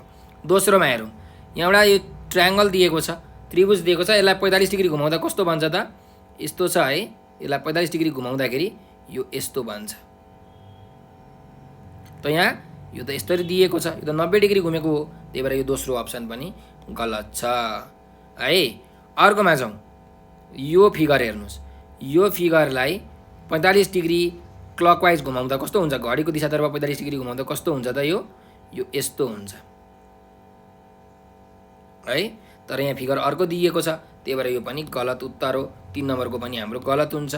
चौथोमा जाउँ, चौथो ठिक छ कि छैन भन्दा हेर्नुहोस् त, यो यस्तो छ है। अब यो चुच्चो हेर्नुहोस्, यहाँ 4वटा चुच्चो छ, 1 2 3 4वटा चुच्चो। अब यो हरेक चुच्चोलाई 45 डिग्री घुमाउँदा के हुन्छ त, 45 डिग्री घडीको दिशातिर घुमाउँदा यो चुच्चो चाहिँ यहाँ आइपुग्छ, यो चुच्चो यहाँ आइपुग्छ, यो चुच्चो यहाँ आइपुग्छ, यो चुच्चो यहाँ आइपुग्छ भनेपछि यस्तो फिगर यो बन्छ। त यो फिगर बनिरहेको छ, त्यसो भए हाम्रो चौथो अप्सन चाहिँ के रहेछ त, सही रहेछ है। चौथो अप्सन चाहिँ सही रहेछ, त्यही भएर नम्बर 4 को अप्सन चाहिँ ठिक छ। यो जुन अगाडि दिएको चित्र छ, यो चित्र अनुसारको चित्र चाहिँ हाम्रो चौथो विकल्पको चित्र छ है। यसरी हामीले थाहा पाउन सक्छौँ। ल अब हामी अर्को प्रश्नमा जाउँ। अर्को प्रश्न छ यहाँ 24 नम्बरको प्रश्न हेर्नुहोस्, विपन्न, अपाङ्ग, दलित, जनजाति विद्यार्थीलाई निःशुल्क छात्रवृत्ति उपलब्ध गराउन संस्थागत विद्यालयले विद्यालयमा भर्ना भएका कुल विद्यार्थीको सङ्ख्याको कम्तीमा कति प्रतिशत विद्यार्थीलाई छात्रवृत्ति उपलब्ध गराउनुपर्ने प्रावधान छ भनेर भनेको छ। भन्नुको मतलब जुन विद्यालयमा विपन्न वर्गका, अपाङ्ग वर्ग, दलित वर्ग, त्यस्तै जनजाति वर्गका विद्यार्थीहरू पढ्छन्, ती सबै विद्यार्थी मध्ये चाहिँ कति प्रतिशत विद्यार्थीलाई होइन चाहिँ कम्तीमा कति प्रतिशत विद्यार्थीलाई चाहिँ छात्रवृत्ति उपलब्ध हामीले गराउनुपर्छ त, यो स्कलरसिप दिनुपर्छ भनेर भनेको, छात्रवृत्ति दिनुपर्छ कति प्रतिशत, कम्तीमा कति प्रतिशत विद्यार्थीलाई है, कम्तीमा, बढीमा भनेको होइन, कम्तीमा। त कमा छ 5%मा नघट्ने गरी भनेको, कम्तीमा 5% भनेको, अर्को 7%मा नघट्ने गरी, 10%मा नघट्ने गरी र अर्को अन्तिम छ 15%मा नघट्ने गरी। त कम्तीमा कति प्रतिशत विद्यार्थीलाई चाहिँ यो विपन्न, अपाङ्ग, दलित तथा जनजाति विद्यार्थीहरूलाई चाहिँ छात्रवृत्ति प्रदान गर्नुपर्छ भन्दा कम्तीमा 10% विद्यार्थीलाई चाहिँ यो छात्रवृत्ति दिनुपर्छ है। विपन्न, अपाङ्ग, दलित तथा जनजाति विद्यार्थीहरूमध्ये कम्तीमा 10% विद्यार्थीहरूलाई चाहिँ हामीले यो छात्रवृत्ति दिनुपर्छ, यस्तो प्रावधान छ भनेर हामीले यसको उत्तर लेख्न सक्छौँ। त यसको ग नम्बरको विकल्प सही छ, कम्तीमा 10% अथवा भनौँ 10%मा नघट्ने गरी। ल अर्को जाउँ, हल्का कलम होइन, हल्का कलम यसलाई अङ्ग्रेजीमा के भनिन्छ, लाइट पेन पनि भनिन्छ। त यो लाइट पेन भनेको के हो भनेर भनेको छ, यो कम्प्युटरको प्रश्न हो। कमा मेकानिकल इनपुट डिभाइस, बीमा इलेक्ट्रोनिक इनपुट डिभाइस, सीमा अप्टिकल आउटपुट डिभाइस र डीमा अप्टिकल इनपुट डिभाइस भनेर भनेको छ। त लाइट पेनले हामीले के गर्छौँ, लेख्ने काम गर्छौँ होइन। त लेख्ने काम गर्नु भनेको के हो त, यो इनपुट हो, जुन माध्यमबाट कम्प्युटरमा हामीले डेटाहरू इन्ट्री गर्छौँ, कम्प्युटरहरूलाई कुराहरू भन्छौँ, त्यसलाई हामी इनपुट डिभाइस भन्छौँ। जस्तो कि किबोर्ड होइन, माउस, यो भनेको इनपुट डिभाइसहरू हो। यो लाइट पेन भनेको नि लेख्ने, यो इनपुट डिभाइस हो, त्यही भएर यो आउटपुट डिभाइस चाहिँ होइन है। आउटपुट डिभाइस भनेको चाहिँ यो प्रिन्टरहरू भए होइन, स्क्यानरहरू भए, यो चाहिँ आउटपुट डिभाइस हो, जसबाट चाहिँ कम्प्युटरबाट कुराहरू जुन निक्लिन्छ त्यसलाई आउटपुट डिभाइस भनिन्छ। त्यही भएर यो सी नम्बरको अप्सन त गलत हो, अप्टिकल आउटपुट डिभाइस त हुँदै होइन। त यो इनपुट डिभाइस हो। त यो मेकानिकल इनपुट डिभाइस हो कि इलेक्ट्रोनिक इनपुट डिभाइस हो कि अप्टिकल इनपुट डिभाइस हो भन्दा यो अप्टिकल इनपुट डिभाइस हो। के हो अरे, अप्टिकल इनपुट डिभाइस हो, लाइटबाट चल्ने, अप्टिक्सबाट चल्ने भएकाले यो अप्टिकल इनपुट डिभाइस हो है त। ल अर्को प्रश्नमा जाउँ। 26 नम्बरको प्रश्न छ, हेर्नुहोस्। एले बीको भन्दा दोब्बर चाँडो काम गर्छ। यदि दुवैले मिलेर कुनै काम 12 दिनमा सक्छन् भने बी एक्लैले कति दिनमा सक्छ भनेर हामीलाई यो प्रश्न छ है। एले बीको भन्दा दोब्बर चाँडो काम गर्छ। यदि दुवैले मिलेर कुनै काम 12 दिनमा सक्छन् भने बी एक्लैले कति दिनमा त्यो काम गर्न सक्छ भनेर हामीलाई यो आइक्यूको प्रश्न छ है। कमा 18 दिन, खमा 36 दिन, गमा 27 दिन र घमा 24 दिन। ल अब हेरौँ। ल अब ध्यान दिएर हेर्नुहोस् है त। म पहिलो लाइन तपाईँलाई बुझाउँछु। एले बी भन्दा दोब्बर चाँडो काम गर्छ भनेर भनेको छ। भनेको बी भन्दा चाहिँ एले के गर्दो रहेछ त, जो दोब्बर छिटो काम गर्छ। भन्नुको मतलब बीले चाहिँ कुनै एउटा काम गर्नको लागि मानिलिउँ 10 दिन लगायो भने एले कति दिन लाउँछ? एले दोब्बर चाँडो काम गर्छ भनेपछि 5 दिन मात्रै लाउँछ हो। त बीले मानिलिउँ 20 दिन लगायो भने एले कति दिन लगाउँछ? ल बीले 30 दिन लगायो भने एले 15 दिन लगाउँछ। भनेपछि मैले के माने भन्दाखेरि बीले चाहिँ कुनै काम यक्स दिनमा गर्छ भने एले कतिमा गर्छ, कति दिनमा गर्छ एउटा काम? x/2 डेज हैन। यसरी बीले यक्स दिनमा गर्छ भने एले x/2 डेजमा त्यो एउटा काम गर्छ हो। ल अब दुवै मिलेर त्यो काम कति दिनमा सक्छन् त? 12 दिनमा सक्छन् भनेको छ। त अर्को कुरा हेर्नुहोस् यहाँ फेरि है। दुवै मिलेर त्यो काम चाहिँ दुईजनै मिलेर काम गरे भने त्यो काम चाहिँ कति दिनमा सक्दो रहेछन् त? 12 दिनमा सक्दो रहेछन्। भनेको ए प्लस बी यदि दुइटै मिलेर कुनै एउटा काम गरे भने चाहिँ त्यो 12 दिनमा सक्छन् अरे। मानिलिउँ वाई दिनमा सक्छन् भनेको छ। वाई भनेको चाहिँ कति हो त? 12 हो। अब हामीलाई के पत्ता लगाउनु भनेको छ भन्दाखेरि बी एक्लैले त्यो काम कति दिनमा सक्छ भनेर भनेको छ है। त बी एक्लैले कति दिनमा सक्छ भन्दा हेर्नुहोस्, एउटा यसको ट्रिक छ, एउटा फर्मुला छ। त के फर्मुला? यहाँ बीले गर्ने कति हो? यक्स छ, त्यही भएर 1/x हो। यहाँ हेर्नुहोस्, तपाईँलाई यहाँ कुनै पनि यक्स लेखेको छ भने यक्सको डिनोमिनेटरमा कति हुन्छ त? तल 1 हुन्छ है। 5 छ भने 5 को डिनोमिनेटरमा 1 हुन्छ हैन। भिन्नमा लेख्ने हो भने यसरी। त यहाँ यक्स छ, यक्सको तल कति हुन्छ त? 1 हुन्छ। त्यही भएर x/1 लाई उल्टाउने 1/x भयो। यहाँ x/2 छ, त x/2 लाई पनि उल्टाउने 2/x भयो। यो दुईटालाई जोड्ने, ठीक छ? यो दुईटालाई जोड्ने अनि इन्टु 12 गर्ने। भनेको इन्टु कति गर्ने त? y गर्ने है। यो भनेको कतिवटा हो त? एउटा काम हो। यो भनेको चाहिँ काम हो है। 1/x plus 2/x into y भनेको चाहिँ एउटा काम हो। बीले एउटा काम गर्न चाहिँ कति दिन लाउने रहेछ त? यति दिन लाउने रहेछ है। 1/x plus 2/x into y दिन लगाउने रहेछ। कुरा बुझ्नुभयो? बीले कुनै पनि काम गर्न x दिन लाउँछ र एले त्यही काम गर्नको लागि चाहिँ x/2 दिन लाउँछ। र यदि दुईटैले मिलेर त्यो काम गरे भने y दिनमा सक्छन् भने बी एक्लैले त्यो एउटा काम चाहिँ कति दिनमा सक्ने रहेछ त? 1/x plus 2/x into y दिनमा सक्ने रहेछ हो। यो भनेको चाहिँ कति हो त? एउटा काम हो। यो भनेको 1 हो। अब यहाँबाट हामीले हेर्नुहोस् त के पत्ता लगाउनु पर्ने छ? बी एक्लैले कति दिनमा सक्छ भनेर भनेको छ। त बी एक्लैले कति दिनमा सक्छ? x दिनमा सक्छ हो। अब हामीले x को भ्यालु पत्ता लगाउनु पर्यो। त x को भ्यालु कति हुन्छ त? हेर्नुहोस् त, यसमा भ्यालु हाल्नुहोस्। यहाँ भ्यालु निकाल्नुहोस् x को कति हुन्छ त? यो x²/3x इन्टु y को भ्यालु 12 छ इक्वल टु 1। x काटियो भनेपछि 36/x इक्वल टु 1। x भनेको कति आयो? 36 आयो। भनेपछि कति दिनमा सक्ने रहेछ त? बीले काम x दिनमा सक्ने रहेछ एक्लैले। त त्यो भनेको 36 दिनमा सक्ने रहेछ। त्यही भएर यसको उत्तर के हुन्छ त? ख नम्बरको 36 दिन है। यसरी तपाईहरुले बुझ्नु पर्यो। ल अब हामी त्यसो भए अर्को प्रश्नमा जाउँ। मैले यो मेटाइदिए है त। 36 दिनमा सक्ने रहेछ भन्ने कुरा तपाईहरुले बुझिसक्नु भयो। अब अर्को प्रश्न छ 27 नम्बरको प्रश्न। क्रियापरक सम्बन्ध प्रत्यावर्तनको मुख्य शैक्षिक प्रयोग के र के हो भनेर भनेको छ। जुन क्रियापरक सम्बन्ध प्रत्यावर्तनको जुन शैक्षिक प्रयोग छ त्यो चाहिँ के हो भनेर हामीलाई यहाँ प्रश्नमा सोधिएको छ। अब विकल्पहरु दिएको छ हेर्नुस्। क नम्बरको विकल्प छ धारणाको शिक्षण र समस्या समाधान। खमा छ बानी छुटाउनु र अनुशासन शिक्षण गर्नु। गमा छ योजनाबद्ध शिक्षण आकस्मिकताको व्यवस्थापन र घमा छ शाब्दिक सिकाइ प्राणीलाई तालिम।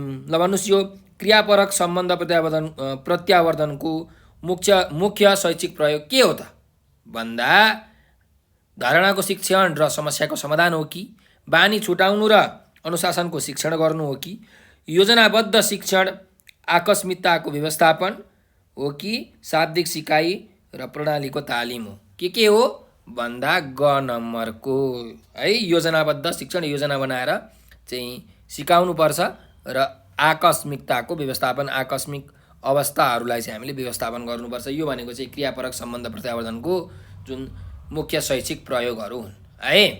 अब अर्को प्रश्नमा जाउँ। 28 नम्बरको प्रश्न छ times person of the year 2020 का मध्ये को हुन् भनेको छ। जुन यो 2020 को times person of the year छन् यो चाहिँ तलका मध्ये को हुन् भनेर हामीलाई प्रश्न सोधिएको छ है त। Times person of the year 2020 2020 को टाइम्स पर्सन को हुन् त। क नम्बरमा छ जो बाइडेन र कमला ह्यारिस। खमा छ एङ्गेला मर्केल र डोनाल्ड ट्रम्प। गमा छ जो बाइडेन र डोनाल्ड ट्रम्प। घमा छ जो बाइडेन र मिसेल ओबामा।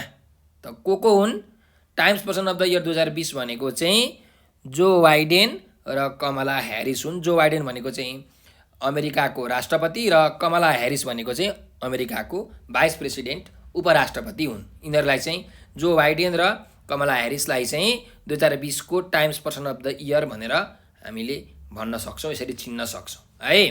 ल अब अर्को प्रश्नमा जाउँ। सही उत्तर सही भनाइ रोज्नुहोस् भनेर भनेको छ। यहाँ हामीलाई भनाइहरू दिएको छ। यी मध्ये कुन भनाइ चाहिँ सही हो हामीले यहाँ रोज्नु पर्ने छ है त। ल हेरौँ। 1 नम्बरमा छ क्लोरोफ्लोरोकार्बनको अणुसूत्र CFCl3 हो है। क्लोरोफ्लोरोकार्बनको अणुसूत्र CFCl3 हो भनेर भनेको छ। दोस्रो भनाइ छ गोबर ग्यासमा मिथेनको मात्रा 50 देखि 70% हुन्छ भनेर भनेको छ। तेस्रो भनाइ छ डाक्टर थोमस मिजले CFC ग्यासको उत्पादन सन् 1930 मा गरेका थिए भनेको छ भने चौथोमा भनेको छ सेन्डाई फ्रेमवर्क प्राकृतिक प्रकोप न्यूनीकरणसँग सम्बन्धित छ भनेर हामीलाई भनेको छ। यो 4 वटा चाहिँ हामीलाई के दिएको छ त भनाइहरू दिएको छ। अब कुन भनाइ चाहिँ सही छ त हेरौँ है। क्लोरोफ्लोरो जुन कार्बन छ यो रेफ्रिजरेटर फ्रिजमा प्रयोग हुन्छ हैन। क्लोरोफ्लोरोकार्बन फ्रिजमा चाहिँ यो वस्तुहरूलाई चिसो बनाउनको लागि CFC को प्रयोग गरिन्छ। यो क्लोरोफ्लोरोकार्बनको चाहिँ अणुसूत्र भनेको CFCl3 नै हो। यो केमिस्ट्रीमा रसायनशास्त्रमा हामीले पढ्छौँ। यो पनि एकदम ठिक वाक्य हो सुरुको वाक्य। दोस्रो गोबर ग्यासमा मिथेनको मात्रा 50 देखि 70% हुन्छ भनेको छ एकदम ठिक हो। गोबर ग्यासमा चाहिँ मिथेन ग्यास हुन्छ। त्यो मिथेन ग्यास चाहिँ बल्ने ग्यास हो एक प्रकारको हैन, ज्वलनशील ग्यास हो मिथेन ग्यास। तपाईहरुले त्यो गोबर ग्यास चलाउँदाखेरि जुन एउटा गन्ध आउँछ त्यो चाहिँ मिथेन ग्यासको गन्ध हो। यसमा अरू पनि हुन्छन्, कार्बन डाइअक्साइड हुन्छ, नाइट्रोजन हुन्छ, हाइड्रोजन हुन्छ गोबर ग्यासमा, तर मिथेनको मात्रा चाहिँ सबभन्दा धेरै हुन्छ 50 देखि 70% है त। त्यस्तै अर्को तेस्रो वाक्य चाहिँ हेर्नुस्, डाक्टर थोमस मिजले CFC ग्यासको उत्पादन सन् 1930 मा गरेका थिए। यो पनि एकदम ठिक वाक्य हो। चाहिँ थोमस मिजले चाहिँ यो क्लोरोफ्लोरोकार्बन ग्यासको उत्पादन चाहिँ सन् 1930 मा नै गरेका थिए। र चौथोमा जाउँ, सेन्डाई फ्रेमवर्क प्राकृतिक प्रकोप न्यूनीकरणसँग सम्बन्धित छ भनेको छ। यो सेन्डाई फ्रेमवर्क भनेको चाहिँ जुन नेचुरल क्यालामिटिज हुन्छ, प्राकृतिक प्रकोप हुन्छ, त्यसलाई कसरी घटाउने भन्ने कुरासँग सम्बन्धित हो हैन। यो चाहिँ 2015 देखि 2030 मा चाहिँ यो लागू भएको थियो विक्रम सम्मत हैन। यसमा जम्मा जम्मी 7 वटा लक्ष्यहरू छन्, 7 टार्गेट्स छ र 4 वटा प्रायोरिटीहरू छन् यो सेन्डाई फ्रेमवर्कमा। यो प्राकृतिक प्रकोप न्यूनीकरणसँग सम्बन्धित नै छ। त्यही भएर यो जुन 4 वटा वाक्य छ 4 वटा के हो त सही हो। अब हामी विकल्पतिर जाउँ। ए नम्बरमा छ 1 र 4 मात्र सही, बी नम्बरमा छ 1 2 र 4 मात्र सही, सी नम्बरमा छ 2 3 4 मात्र सही, डी मा छ सबै सही। भनेपछि हाम्रो डी अप्सन हुन्छ। यहाँ सबै वाक्यहरू के छन् त सही नै छन् है त। ल अब अर्को प्रश्नमा जाउँ। रोबोटको पूरा रूप के हो? ROBERT यसको फुल फर्म के हो, पूरा रूप के हो, हामीलाई यो प्रश्न यहाँ सोधिएको छ। ल हेरौँ, पहिलो अप्सन छ rocket burn electricity radio transmitter. दोस्रो अप्सन छ radio burn emergency racket transmitter. Third option छ, तेस्रो अप्सन ग नम्बरको rocket burn emergency radio transmitter, र घ नम्बरमा छ रकेट बर्न इमर्जेन्सी रेडियो ट्रान्सफर्मिटर। त के हुन्छ ROBERT रोबोटको फुल फर्म भन्दा रकेट बर्न है, रेडियो बर्न हुँदैन, रकेट बर्न हुन्छ। त रकेट बर्न इमर्जेन्सी इलेक्ट्रिसिटी होइन, emergency radio transmitter, rocket burn emergency radio transmitter, तेस्रो अप्सन चाहिँ यसको सही हुन्छ है त। अर्कोमा जाउँ, सन् 1994 मा बृहस्पति ग्रहमा ठोकिएर चकनाचुर भएको पुच्छ्रे तारा कुन हो भनेको छ। यो सन् 1994 मा चाहिँ बृहस्पति ग्रहसँग चाहिँ एउटा पुच्छ्रे तारा ठोकिएको थियो। त्यो पुच्छ्रे तारा ठोकिएर चकनाचुर भएको थियो हो। त्यो पुच्छ्रे ताराको नाम चाहिँ के हो भनेर हामीलाई यहाँ प्रश्नमा सोधिएको छ। क नम्बरमा छ टेटल टेम्पल, खमा छ हेली, गमा छ कोमा, र घमा छ सुमेकर लेबी। यो सबै के हो त पुच्छ्रे ताराको नामहरू हो है।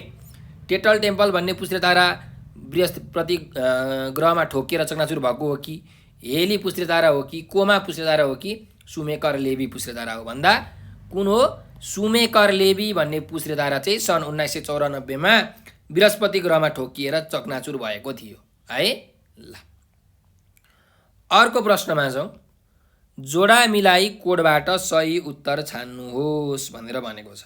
अब हामीले यहाँ जोडा मिलाउनु पर्यो र सही चाहिँ छान्नु पर्यो हैन, कोडबाट यो सही उत्तर छान्नु पर्यो। अब हेरौँ, यहाँ क नम्बरमा भनेको छ सामुद्रिक कानुन सम्बन्धी महासन्धि। यो सामुद्रिक कानुन सम्बन्धी महासन्धि कहिले भएको थियो। त्यस्तै गरिकन खुला समुद्र सम्बन्धी जेनेभा सन्धि कहिले भएको थियो। त्यस्तै गरिकन ग्रिनविच समयको निर्धारण गरी अन्तर्राष्ट्रिय समयको निर्धारण कहिले गरिएको थियो। बढ्दो विश्वव्यापी तापमान वृद्धिबाट प्रभावित कहिले भएको थियो भनेर हामीलाई यहाँ जोडा मिलाउनु पर्नेछ। ल हेरौँ, सामुद्रिक कानुन सम्बन्धी महासन्धि चाहिँ यो सन् 1982 मा भएको थियो, डिसेम्बर 10 मा है। यो डेट पनि तपाईँले याद राख्नुहोस्, तपाईँलाई कहिलेकाहीँ सोध्न सक्छ। त्यस्तै अर्को हेरौँ, खुला समुद्र सम्बन्धी जेनेभा सन्धि चाहिँ सन् 1958 मा भएको थियो, अप्रिल 29 मा। त्यस्तै गरिकन ग्रिनविच समयलाई निर्धारण गरेर अन्तर्राष्ट्रिय समयको इन्टरनेसनल टाइमको चाहिँ निर्धारण गरिएको थियो सन् 1884 मा, सरी 1884 मा नोभेम्बर 1, 1884 नोभेम्बर 1 मा। भने बढ्दो विश्वव्यापी तापमान वृद्धिबाट चाहिँ कहिले प्रभावित भएको थियो भन्दाखेरि सन् 2012 अप्रिल 5 मा है। त्यही भएर हेर्नुहोस्, ए को 2 हो, बी को 1 हो, सी को 4 हो, डी को 3 हो है। त्यही भएर ए को कति हो अरे, ए को 2 हो, ए को 2 यहाँ छ, यहाँ छ, ए को 2, बी को 1 यहाँ छ, यहाँ छ है। भनेपछि कुन अप्सन सही रहेछ त, डी अप्सन, घ नम्बरको अप्सन सही रहेछ। सी को के छ त, सी को 4 छ, सी को 4, अनि डी को चाहिँ 3 हो, डी को 3 कहाँ छ त, डी को 3 भनेको यहाँ हो। भनेपछि तपाईँले थाहा पाइसक्नुभयो, अप्सन नम्बर 4 चाहिँ के हो त, सही उत्तर हो, घ नम्बरको विकल्प सही छ है त। अर्को प्रश्नमा जाउँ, यहाँ पनि जोडा मिलाउने हामीलाई सोधेको छ। जोडा मिलाउँ, यहाँ चाहिँ उत्पादन मेगावाट भनेको छ, यो विद्युत आयोजनाहरू होला हैन। उत्पादन कति उत्पादन हुन्छ भनेर यहाँ प्रदेश भनेर दिएको छ। त कुन प्रदेशमा कति विद्युत चाहिँ उत्पादन हुन्छ भनेर हामीलाई दिएको हो त 527 मेगावाट, 472 मेगावाट, 280 मेगावाट र 52 मेगावाट छ। ल भन्नुहोस्, 527 मेगावाट कुन प्रदेशमा हो, गण्डकी प्रदेशमा चाहिँ 527 मेगावाट विद्युत उत्पादन हुन्छ। त्यस्तै 472 मेगावाट चाहिँ बागमती प्रदेशमा हुन्छ। 280 मेगावाट चाहिँ प्रदेश नम्बर 1 मा उत्पादन हुन्छ भने 52 मेगावाट सबैभन्दा कम चाहिँ सुदूरपश्चिममा चाहिँ के हुन्छ त, उत्पादन हुन्छ। यसरी हामीले जोडा मिलाउन सक्छौँ। भनेपछि हेर्नुहोस् त, ए को कति हुन्छ त, ए को 3 हो, ए को 3 भनेको घ नम्बरमा मात्रै छ है। ए को 3 सरी ए को 4 हो है, ए को 3 होइन, ए को 4 छ, ए को यहाँ 4, 527 मेगावाट भनेको गण्डकीमा, ए को 4 भनेको ख नम्बर र ग नम्बरमा छ। त्यस्तै बी को कति हो, बी को 1 हो होइन, बी को 1 हो। त बी को 1 कहाँ छ त, बी को 1 भनेको ख नम्बरमा छ, भनेपछि ख नम्बरको सही रहेछ, हाम्रो उत्तर थाहा भइसक्यो। सी को 280 भनेको 3 हो, सी को 3 पनि यहाँ छ, ख नम्बरमै छ। त्यस्तै गरिकन डी को कति हो त, डी को 2 हो, डी को 2 पनि ख नम्बरमा छ, त्यही भएर हाम्रो ख नम्बरको विकल्प चाहिँ के छ त, एकदम सही छ हो। तपाईँले यसलाई ठिक चिन्ह लगाउनु पर्यो। त कुन प्रदेशमा कति उत्पादन मेगावाट, कति विद्युत चाहिँ उत्पादन हुँदो रहेछ मेगावाटमा, त्यो हामीले यहाँबाट थाहा पायौँ। अर्कोमा जाउँ चाहिँ 34 नम्बरमा, यहाँ प्रश्न छ राष्ट्रिय गौरवका आयोजनाका बारेमा विचार गर्नुहोस् भनेको, जुन राष्ट्रिय गौरवका आयोजनाहरू छन् त्यसको बारेमा हामीले अब विचार गरौँ है त।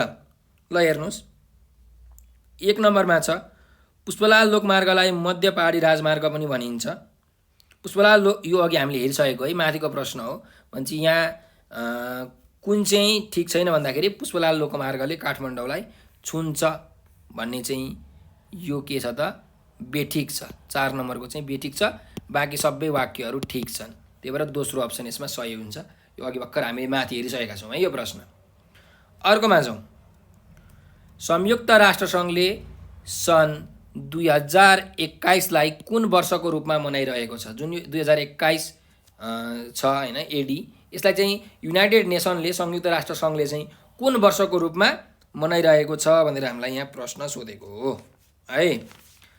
कमा अन्तर्राष्ट्रिय डिजेल प्लान्ट, खमा अन्तर्राष्ट्रिय आदिवासी संस्कृति वर्ष, गमा अन्तर्राष्ट्रिय कोदो वर्ष र घमा अन्तर्राष्ट्रिय के छ त, सरी विकासका लागि अन्तर्राष्ट्रिय दिगो पर्यटन वर्ष भनेर भनेको छ।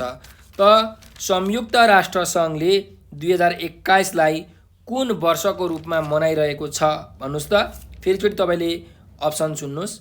क नम्बरमा छ अन्तर्राष्ट्रिय डिजेल प्लान्ट, ख नम्बरमा छ अन्तर्राष्ट्रिय आदिवासी संस्कृति वर्ष, ग नम्बरमा अन्तर्राष्ट्रिय कोदो वर्ष र घ नम्बरमा विकासका लागि अन्तर्राष्ट्रिय दिगो पर्यटन वर्ष है। यो अप्सन चाहिँ यहाँ अलिकति एउटा गल्ती रहेछ, अन्तर्राष्ट्रिय डिजेल प्लान्ट होइन, अन्तर्राष्ट्रिय चाहिँ के हो त, शान्ति र विश्वास है, अन्तर्राष्ट्रिय शान्ति र विश्वास चाहिँ हो है। ल त संयुक्त राष्ट्रसङ्घले 2021लाई चाहिँ अन्तर्राष्ट्रिय शान्ति र विश्वासको वर्षको रूपमा मनाइरहेको छ है। तपाईँले यसमा ठिक चिन्ह लाउनु पर्यो। त अर्को प्रश्न हेरौँ, हिमनदीको बारेमा कुन जोडा ठिक छ भनेर भनेको छ होइन। अब कुन चाहिँ हाम्रो ठिक छ हेरौँ है त। जुन यो काफे भन्ने हिमनदी छ, पहिलोमा हेर्ने हो भने काफे हिमनदी म्याग्दीमा छ भनेर भनेको छ। यो ठिक हो कि होइन भन्दा एकदम ठिक हो, काफे हिमनदी म्याग्दीमै छ। दोस्रोमा हेरौँ, चफीमा भन्ने हिमनदी ताप्लेजुङमा छ भनेर भनेको छ, यो पनि एकदम ठिक छ। चफीमा भन्ने जुन ग्लेसियर छ, हिमनदी छ, यो पनि ताप्लेजुङ जिल्लामै पर्छ। अर्को हेरौँ, हिन्कु भन्ने हिमनदी छ, यो हिन्कु भन्ने हिमनदी सोलुखम्बु जिल्लामा पर्छ भनेको छ, यो पनि एकदम ठिक हो, यो सोलुखम्बु जिल्लामै पर्छ। त्यस्तै अर्को लाङटाङ भन्ने हिमनदी छ, लाङटाङ भन्ने हिमनदी यहाँ गोर्खा जिल्लामा पर्छ भनेको छ, यो चाहिँ गोर्खा जिल्लामा पर्दैन है, यो बेठिक छ। यो चाहिँ रसुवा जिल्लामा पर्छ, गोर्खा जिल्लामा होइन, रसुवा जिल्लामा पर्छ लाङटाङ भन्ने हिमनदी, त्यही भएर यो चौथो डी नम्बरको चाहिँ बेठिक हो। त हामीले अब अप्सनतिर हेरौँ, विकल्पतिर हेरौँ। ए र सी ठिक भनेको छ, बी र डी बेठिक क नम्बरमा, ख नम्बरमा ए र डी ठिक, बी र सी बेठिक, गमा एबिसी ठिक, डी बेठिक, घमा सबै ठिक भनेको छ। त हामीलाई यहाँ के थाहा पाइसक्यौँ, ए बी र सी चाहिँ ठिक हो, डी चाहिँ बेठिक हो, त्यही भएर ग नम्बरको अप्सन हाम्रो सही छ, एबिसी ठिक, डी बेठिक भनेर है त। ल अब अर्को प्रश्नमा जाउँ। किशोर अवस्थाको शारीरिक सङ्कट के हो भनेर भनेको छ। जुन हामी किशोर अवस्थामा हुन्छौँ, एडोलेसेन्स भन्छ अङ्ग्रेजीमा, एडोलेसेन्स हो, त्यो एजमा चाहिँ किशोर अवस्थामा चाहिँ शरीरमा हुने सङ्कट के हो त भनेर भनेको छ, शारीरिक सङ्कट है। कमा अरूमाथि आश्रित हुनु भनेको डिपेन्डेन्ट होइन, अरूमाथि आश्रित हुनु, खमा कमजोर जग, गमा ढिलो परिपक्व हुनु र घमा आत्महत्या भनेर भनेको छ। त किशोर अवस्थाको शारीरिक सङ्कट के हो त भन्दा आत्महत्या हो, घ नम्बरको ठिक छ है, किनकि अचेल धेरै किशोरीहरूले चाहिँ आत्महत्या गर्ने गरेका छन् है। त यो घ नम्बरको चाहिँ के हो त सही उत्तर हो। आत्महत्या भनेको चाहिँ किशोर अवस्थाको शारीरिक सङ्कट हो है त। अब अर्को प्रश्नमा जाउँ। 38 नम्बरको प्रश्न, प्रवेशात्मक व्यवहारलाई कति वर्गमा विभाजन गर्ने गरिन्छ भनेर भनेको छ। जुन व्यवहार हुन्छ यो प्रवेशात्मक व्यवहार, यसमा यो प्रवेशात्मक व्यवहारलाई चाहिँ कति वर्गमा विभाजन गरेको छ, डिभाइड गरिएको छ, क्लासिफिकेसन गरिएको छ भनेर प्रश्न सोधिएको छ। कमा छ 2 वर्ग, खमा छ 3 वर्ग, गमा छ 4 वर्ग, घमा छ 5 वर्ग। त प्रवेशात्मक व्यवहारलाई 3 वर्गमा चाहिँ विभाजन गर्ने गरिन्छ है। त्यही भएर यसको ख नम्बरको विकल्प सही छ। अर्कोमा जाउँ। 39 नम्बरको प्रश्न, आधारभूत तह पाठ्यक्रम 2076 ले कक्षा 1 देखि 3 मा वार्षिक कति पाठ्य घण्टा पठन पाठन गर्नुपर्ने व्यवस्था गरेको छ भनेर भनेको छ है हामीलाई प्रश्न। त प्रश्नले के भनेको भन्दाखेरि जुन 2076 को पाठ्यक्रम छ कक्षा 1 देखि कक्षा 3 को हैन, आधारभूत तह पाठ्यक्रम छ 2076 को हो। यो 2076 को पाठ्यक्रम अनुसार चाहिँ कक्षा 1 देखि कक्षा 3 मा जुन पढाइन्छ हरेक वर्ष चाहिँ कति घण्टा पढाउनु पर्ने व्यवस्था चाहिँ गरिएको छ भनेर भनेको है। कक्षा 1 देखि कक्षा 3 लाई हरेक वर्ष कति घण्टा चाहिँ पठन पाठन गर्नुपर्ने व्यवस्था गरिएको छ यो 2076 को आधारभूत तह पाठ्यक्रम अनुसार। कमा छ 26 पाठ्य घण्टा, खमा छ 28 पाठ्य घण्टा, गमा छ 30 पाठ्य घण्टा र घमा छ 32 पाठ्य घण्टा। त कति भन्दा 26 पाठ्य घण्टा 26 टिचिङ आवर्स चाहिँ के हो त कक्षा 1 देखि कक्षा 3 लाई हरेक वर्ष 26 घण्टा चाहिँ हामीले पढाउनु पर्ने हुन्छ। यो 2076 को आधारभूत तहको पाठ्यक्रम अनुसार हो है त। अर्को प्रश्नमा जाउँ। पाठ्यक्रम निर्माणको पहिलो चरण कुन हो भनेको छ। जुन पाठ्यक्रम निर्माण गरिन्छ हैन, करिकुलम डेभलपमेन्ट सेन्टरले, पाठ्यक्रम विकास केन्द्रले जुन पाठ्यक्रम बनाउँछ त्यसको पहिलो चरण के हो त, सुरुमा के गर्नुपर्छ भनेर भनेको छ। कमा उद्देश्यको निर्धारण गर्नुपर्छ, खमा विषयवस्तुको छनौट गर्नुपर्छ, गमा राय सुझाव सङ्कलन गर्नुपर्छ, घमा आवश्यकताको पहिचान गर्नुपर्छ। त के गर्नुपर्छ भन्दा आवश्यकताको पहिचान गर्नुपर्छ। कुन कुरा आवश्यक हो त्यो कुरा सुरुमा पहिचान गरेर मात्रै पाठ्यक्रम बनाउनु पर्ने हुन्छ हो कि हैन, अरु त पछिका कुरा हुन्। त्यही भएर आवश्यकताको पहिचान चाहिँ के हो त पाठ्यक्रम निर्माणको पहिलो चरण हो भनेर हामीले यसरी लेख्न सक्छौँ है। अर्को प्रश्नमा जाउँ।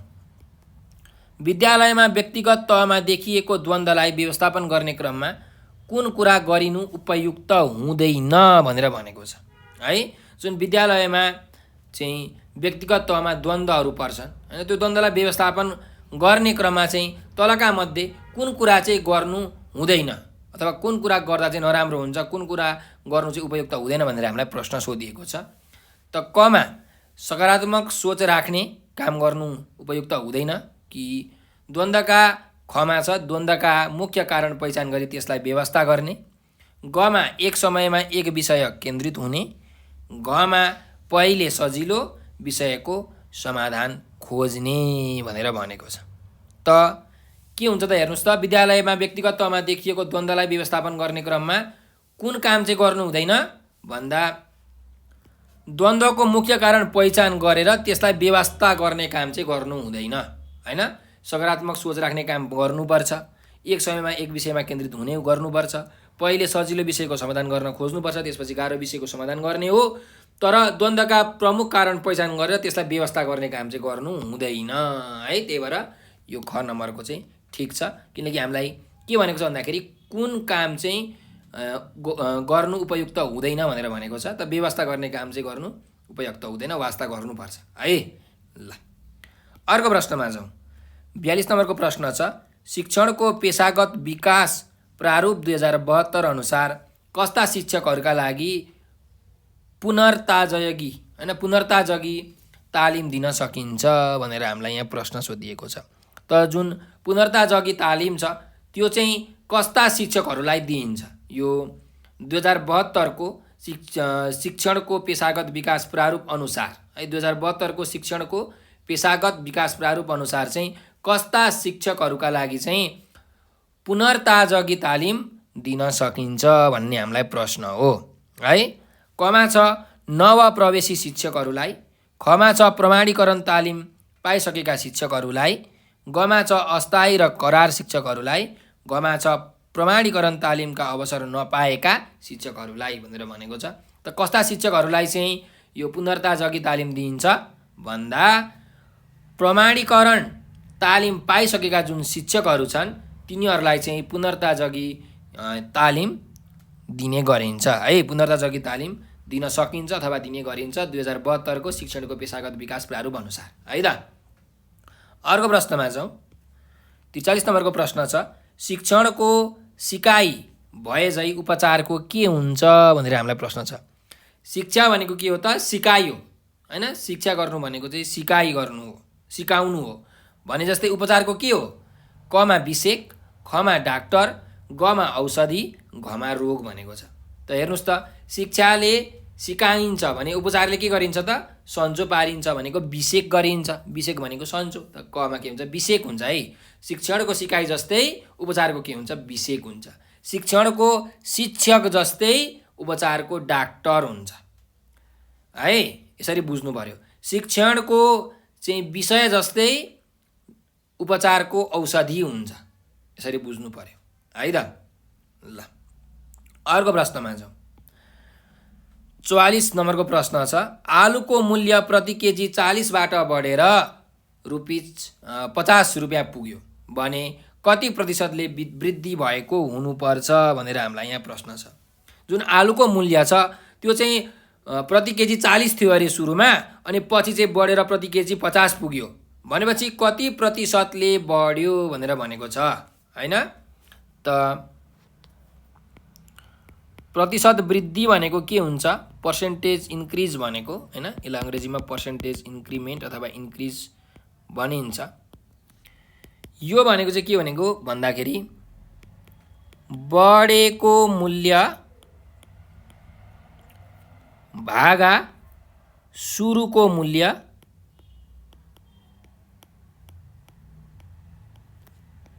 इन्टु 100%, यो हुन्छ है। बढेको मूल्य बाई सुरुको मूल्य इन्टु 100% भनेको जुन बढेको दाम छ आलुको हैन, प्रति केजी कति बढेको हो? 40 बाट 50 भएको छ भने कति प्रति केजी कति बढ्यो? 10 रुपियाँ बढ्यो हैन। 50 माइनस 40 गर्ने प्रति केजी 10 हो। बढेको मूल्य भनेको 10 हो हैन। बाई सुरुको मूल्य कति हो? सुरुको मूल्य प्रति केजी 40 हो इन्टु 100% गर्ने हो भने कति आउँछ त हेर्नुस्। 10/40 इन्टु 100%, 0 क्यान्सिल, 4 ले 100 लाई 25 चोटि जान्छ त कति भयो? 25% वृद्धि भएको रहेछ हैन। तपाईहरुले उत्तर थाहा पाइसक्नु भयो। अब यसको अप्सनमा हेर्नुस् कमा 10%, खमा 15%, गमा 20%, घमा 25% छ। त कति भयो त? 25% भयो। आलुको मूल्य प्रति केजी ₹40 बाट बढेर 50 पुग्यो भने कति प्रतिशतले वृद्धि भएको हुनुपर्छ? 25% चाहिँ आलुको मूल्य बढेको हुनुपर्छ भनेर हामीले यहाँ थाहा पायौँ है। अब अर्को प्रश्नमा जाउँ। अब अर्को यो 45 नम्बरको प्रश्न आइक्यू को प्रश्न चाहिँ हेर्नुस्। यदि सुर्खेतलाई SRST लेखिन्छ भने दैलेखलाई के लेखिन्छ भनेको छ। सुर्खेतलाई चाहिँ SRST लेखिन्छ भने दैलेखलाई के लेखिन्छ भनेर हामीलाई यहाँ प्रश्न सोधिएको छ। अब यहाँ हेर्नु है त। सुर्खेत है SURKHET सुर्खेत छ। यतापट्टि दैलेख लेखौँ DAILEKH। अब यसलाई के लेख्न सकिन्छ भनेको छ। अब हेरौँ सुर्खेतलाई SRST लेखेको छ हो। SRST कसरी भयो? यहाँ यस एउटा छोड्यो, आर एउटा छोड्यो, एच एउटा छोड्यो, टी। त दैलेखलाई के लेख्न सकिन्छ हेर्नुस्। सुरुको डी एउटा छोड्यो, आई एउटा छोड्यो, ई अर्को छोड्यो, एच। त के लेख्न सकिँदो रहेछ त? DIEH लेख्न सकिँदो रहेछ। त्यही भएर दैलेखलाई DIEH लेख्न सकिन्छ। त्यही भएर घ नम्बरको विकल्प चाहिँ यहाँ सही छ है। कमा विकल्प छ ALK, खमा छ HEI, गमा छ दैलेख नै, घमा छ DIEH भनेपछि DIEH लेख्न सकिन्छ है त। ल अर्को प्रश्नमा जाउँ। तल दिएको विकल्पहरूमध्ये समूहमा नमिल्ने विकल्प कुन हो छान्नुहोस् भनेको छ। त कुन विकल्प चाहिँ मिल्दैन त्यो हामीले छान्नु पर्ने छ। ल हेरौँ। कमा छ बेजिङ, खमा छ टोकियो, गमा छ ब्याङ्कक, घमा छ मुम्बई। त यहाँ कुन मिल्दैन भन्दा मुम्बई मिल्दैन है। किन मुम्बई मिल्दैन भने बाँकी सबै बेजिङ, टोकियो, ब्याङ्कक भनेको के हो त राजधानी, क्यापिटल सिटीको नाम हो। मुम्बई भनेको चाहिँ क्यापिटल सिटीको नाम होइन। बेजिङ भनेको चिनको राजधानी हो, चाइनाको बेजिङ होइन। त्यस्तै टोकियो भनेको के हो त जापानको राजधानी हो, जापानको टोकियो। त्यस्तै गरिकन ब्याङ्कक भनेको चाहिँ थाइल्यान्डको है, थाइल्यान्डको राजधानी हो ब्याङ्कक। तर मुम्बई राजधानी होइन, भारतको राजधानी नयाँ दिल्ली हो, मुम्बई होइन है। के हो न्यू दिल्ली हो, नयाँ दिल्ली हो, मुम्बई चाहिँ होइन। त्यही भएर यो मुम्बई चाहिँ राजधानी नभएको कारणले यो चाहिँ समूहमा नमिल्ने हो है त। ल अर्को जाउँ, कम्प्युटरको क्वेसन छ हेर्नुहोस्। अब दिए मध्ये नमिल्दो छुट्याउनुहोस् भनेको छ। यो दिएको मध्ये चाहिँ कुन चाहिँ मिल्दैन त्यो हामीलाई छुट्याउनु पर्नेछ। कमा छ गुगल क्रोम, खमा छ फायरफक्स, गमा छ याहू, घमा छ इन्टरनेट एक्सप्लोरर।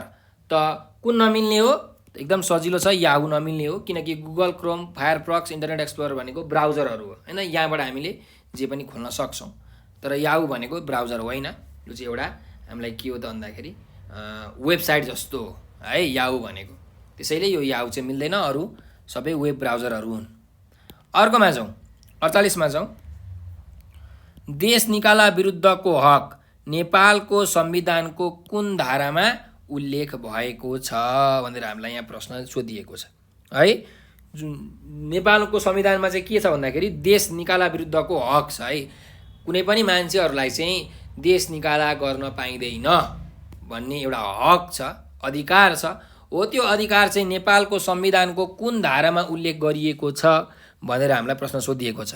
त कमा छ धारा 43, खमा छ धारा 44, गमा छ धारा 45 र घमा छ धारा 46। त कुन धारामा चाहिँ देश निकाला विरुद्धको हक उल्लेख भएको छ भन्दा नेपालको संविधानको धारा 45 ग नम्बरको विकल्प धारा 45मा चाहिँ देश निकाला विरुद्धको हक उल्लेख गरिएको छ है। अर्को प्रश्नमा जाउँ, 49 नम्बरको प्रश्न। विद्यालय व्यवस्थापन समितिको सदस्य सचिव को हुने व्यवस्था छ भनेर हामीलाई प्रश्न सोधिएको छ। जुन विद्यालय व्यवस्थापन समिति हुन्छ हो त्यसको सदस्य सचिव चाहिँ को हुने व्यवस्था गरिएको छ त है।